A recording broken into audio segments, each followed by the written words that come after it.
Okay. Wow. Thank you, Justin, very much. I always like to start off the reading with an apology, so I'm so sorry.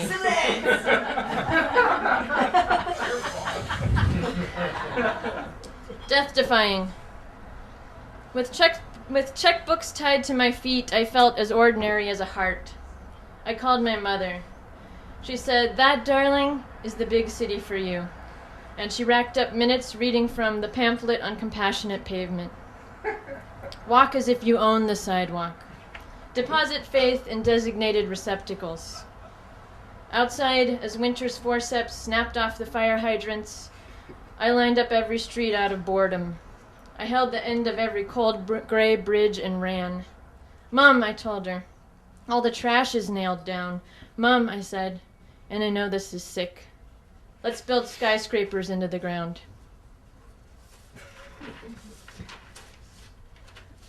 This one's called The Ecstasy and the Ecstasy. And this one's called The Birds Were Paid to Make Freedom Seem Possible. And this one's called Disaster Inquiry. And this one's called Quantum Bereavement Hegemony. And this one's called Longing, parentheses, in/tangible, close parentheses, a dialectic of, colon. And this one's called Munchos. And this one's called Funyuns is a better title. And this one's called That Would Make a Good T-shirt. And this one's called Yeah, That Would Be Funny. And this one's called I Know, Right? And this one's called But I'd Probably Never Wear It. And this one's called Yeah.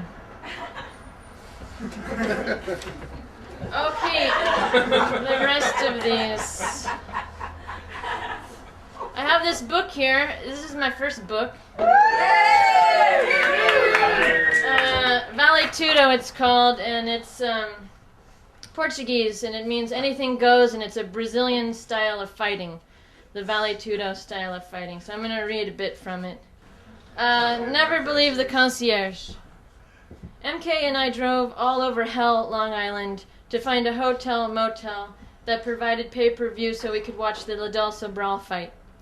Griffin and Bonner were fighting again as well. Last time they fought, they both won. MK and I asked the concierge if the hotel had pay-per-view. We wrote down the name of the event and he went to check. The lobby was the lobby of a plush planet of businessmen and servants. There was a bar. When a beer bottle scuttled across a table, a silk tie squeaked loose. The concierge came back. The news was grim. A child with a buoyant noodle walked by in her underpants. I noticed the staff using fake British accents. The concierge was trustworthy. The room was so cold the furniture didn't move, and we scrolled through the Marriott's channels.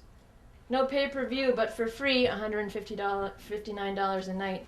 We watched a documentary on prisons. Even prisoners in solitary participate in group therapy. They slide open their food slot to talk and to listen.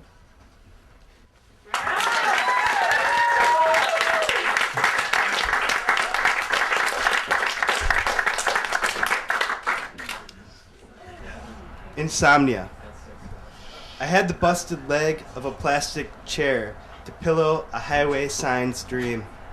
Once a person on his roof begins to think about saying fuck you to the particulars, the only blessing is a stagnant block in the middle of a dead neighborhood in a city that has been nowhere since before you or I were born. And who and what are we, after words, but some mourners signing a petition at someone's grave for better dreams, better meals, better orgasms, though most of us would rather just sleep well more often. Jesus, why must it be so late, so bright, and so early? Before the reading. Anti-fashion. Resting her hands behind her back, the owner of Acapulco restaurant in Delhi stares at the head-high plant inside the glass front door, where last summer at lunch, Thibaut said my favorite sentence about a sentence. When I think of it, I think it was, his death thought is of having been and now soon ceasing to be. But Thibaut said something else, Grossman said, and I don't think it had anything to do with the sentence. more about sleep, a sentence about an act about glee. It's part 2. I didn't tell you that was part 1. She is very uncomfortable with Roman numerals right now. She is not standing before her plant now. The corner streetlight dilates a few tiles behind the glass door. I do not fear unknowing or knowing and prefer neither. To know that I know and I don't know is enough to get me down the pavement. Returning to Greenpoint on the G train, I read the Apocalypse tapestries across from a drunk ranting about God's glory in a sinking boat. He said he would not go down.